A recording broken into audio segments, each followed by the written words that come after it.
Hi guys, நேற்று நடந்த இந்தியாவுக்கும் சவுத் ஆஃப்ரிக்காவுக்கும் 2வது டி20 மேட்ச் நாம் எதிர்பார்த்த மாதிரி இல்லாமல் மிகப்பெரிய ஒரு பரபரப்போட த்ரில்லோட இந்த மேட்ச் ஆனது முடிஞ்சிருக்கு. இந்த மேட்ச்சில் இந்தியா ஒரு அதிர்ச்சி தோல்வியை தழுவிருக்காங்க. குறிப்பாக இந்த தோல்வியை நம்மளால் யாராலையும் ஏற்றுக்க முடியாது. ஏன்னா அந்த தோல்வி குறித்து எல்லாருமே அவங்களுடைய மிக முக்கியமான கருத்துக்களையும் ஆதாரங்களையும் முன் வச்சுட்ருக்காங்க. அதெல்லாம் வச்சு பார்க்கும்போது இந்தியா தோக்கலை, இந்தியா மீண்டும் ஏமாற்றப்பட்டிருக்கு அப்படிங்கிறது மட்டும் இப்போ ஊர்ஜிதமாக இருக்குது. எப்படி இந்தியாவுக்கும் ஆஸ்திரேலியாவுக்கும் உலகக்கோப்பை மேட்ச்சில் இந்தியாவை ஆஸ்திரேலியா எளிதாக ஏமாற்றி முட்டாளாக்கி ஜெயிச்சாங்களோ, அதே மாதிரியான மீண்டும் ஒரு சம்பவத்தை இப்போ தென்னாப்பிரிக்கா நிகழ்த்திருக்காங்க. இது எல்லாமே ஐசிசியோடைய தவறு தான் அப்படிங்கிற மாதிரி டிராவிட் அவர்கள் மிக முக்கியமான கருத்தில் பதிவு பண்ணி போட்டிருக்காரு.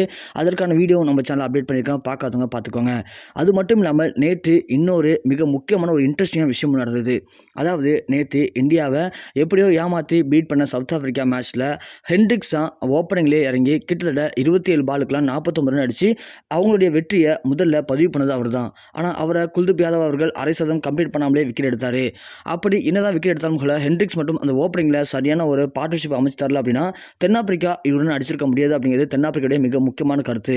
அதன் காரணமாக அவங்களுக்கு நேற்று தினம் அவரை கௌரவப்படுத்த விதமாக ஒரு விருது கொண்டு கொடுத்தாங்க.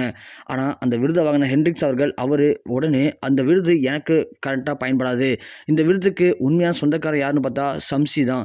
ஸோ டபிள்யூஎஸ் ஷம்சியை கூப்பிட்டு அந்த விருதை கொடுத்துருக்காங்க. ஏன் அப்படின்னா இந்தியா ஓப்பனிங்கில் ஜெய்ஸ்வால், சுப்மன் கில்லாம் டக்கு டக்குன்னு அவுட் ஆகணும்னு கூட அதற்கு பிறகு வந்து திலக் வர்மா, சூரியகுமார் யாதவ் ரெண்டுமே சூப்பராக பார்ட்னர்ஷிப் அமைத்தாங்க. ஆனால் திலக் வர்மாவோட தூக்கிட்டோம். அதுக்கு பிறகு வந்த சூரியகுமார் யாதவும் ரிங்கு சிங் தான் சரியான பார்ட்னர்ஷிப் வச்சு அடிக்க அமைச்சாங்க. அதுலேயும் சூரியகுமார் யாதவ் அவர்கள் 50 ரன் அடித்ததுக்கு பிறகுலாம் அவருடைய ஆட்டத்தை கண்ட்ரோல் பண்ண முடியாதுன்னு தெரிஞ்சு போச்சு எல்லாருக்குமே. ஏன்னா 36 பாலுக்கு 56 ரன்கள், வெறும் 5 4 3 6ன்னு சொல்லி அவருடைய அபாரமான ஆட்டத்தை வெளிப்படுத்த ஆரம்பித்தார். அவரை மட்டும் விட்டுருந்தோம் அப்படின்னா கண்டிப்பாக இந்த மேட்ச் முடியறதுக்குள்ளே எப்படியும் இந்த ஸ்கோரை இன்னும் அதிகமாக கொண்டு போயிருப்பார். நம்மளுடைய டிஎஸ் மெத்தட் படி 15 ஓவருக்கு 152 ரன்கள் அப்படிங்கிறது கண்டிப்பாக எகிரி இருக்கும் வாய்ப்பு இருக்குது. ஆனால் அந்த நேரத்தில் நம்மளுடைய எல்லாருடைய மானத்தையும் காத்தது ஷம்சி தான். சரியான நேரத்தில் சூரியகுமார் யாதவை விக்கெட் எடுத்தார். அவர் மட்டும் அந்த விக்கெட் எடுக்காமல் இருந்தார் அப்படின்னா கண்டிப்பாக இந்தியா இந்த 15 ஓவருக்குலாம் 170 180 ரன் கூட அடிச்சிருக்க வாய்ப்பு இருக்குது. நம்ம ஜெயிச்சிருக்க வாய்ப்புகள் சுத்தமாக கிடையாது. அப்படிங்கிறனால இந்த அவார்டை நான் ஷம்சிக்கு தான் கொடுக்கணும்னு சொல்லி ஹென்ட்ரிக் அவர்கள் ஷம்சியை கூப்பிட்டு அந்த அவார்டை ஷம்சிகிட்ட கொடுத்துருக்காரு. ஆனால் ஷம்சி யாருமே எதிர்பார்க்கல. அவர் எல்லாருக்கும் மிகப்பெரிய ஒரு அதிர்ச்சி கொடுத்தாரு. அந்த அவார்டு வாங்கின ஷம்சி அவர்கள் உடனடியாக நேராக ரிங்கு சிங்கை மேடைக்கு கூப்பிட்டுருக்காரு. எதுக்காகப்பா ரிங்கு சிங்கை போய் மேடைக்கு கூப்பிட்றாரு அப்படின்னு பார்த்தோம்னா, இந்த அவார்டு நான் உண்மையிலே ரிங்கு சிங்க்கு தரணும்னு ஆசைப்படுறேன்னு சொல்லி அந்த அவார்டை ரிங்கு சிங்கிட்ட கொடுத்தாரு ஷம்சி அவர்கள். இது யாருமே எதிர்பார்க்காத மிகப்பெரிய ட்விஸ்ட். எதற்காக ரிங்கு சிங்குக்கு இந்த அவார்டை கொடுத்தாரு அப்படின்னு பார்த்தோம்னா, அவர் சொன்ன காரணங்கள் எல்லாமே ரிங்கு சிங்குக்கு மிகப்பெரிய ஒரு பெருமையை ஏற்படுத்தியிருக்கு. அதாவது நான் சூரியகுமார் யாதவ் விக்கெட் எடுக்கும் போதெல்லாம் எனக்கு ஒன்றும் பெருசாக தெரிஞ்சுக்கல. அவங்க சொன்ன மாதிரி சூரியகுமார் யாதவ் விக்கெட் எடுக்கலன்னா கண்டிப்பாக இந்தியா ஜெயிச்சிருக்கும். ஆனால் இந்த மேட்ச் ஜெயிச்சதுக்கு என்னவாலும் இருந்துட்டு போட்டோம். இந்த மேட்ச்சுக்கு ஜெயிச்சதுக்கு என்னுடைய மிக முக்கியமான கருத்து அப்படிங்கிறது கண்டிப்பாக ரிங்கு சிங் அவர்கள் தாங்க. ஏன்னா ரிங்கு சிங் நான் இது வரைக்கும் பார்த்தது மட்டும் இல்லாமல் ரொம்பவே ஒரு அற்புதமான பேட்ஸ்மேன். நான் எந்த பால் போட்டாலுமே அவர் எங்கே அடிக்கணும்னு ஆசைப்படுறாரோ அங்கே தான் அந்த பால் அடிக்கிறாரு.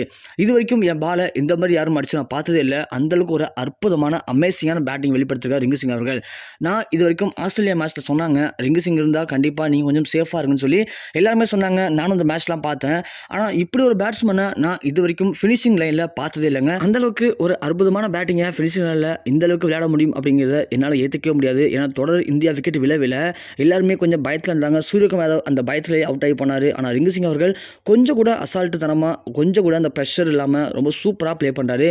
இவர் மாதிரி ஒரு பேட்ஸ்மேனை பார்த்து கண்டிப்பாக உண்மையிலே நம்ம எல்லாம் கற்றுக்க வேண்டிய விஷயங்கள் நிறையா இருக்குது.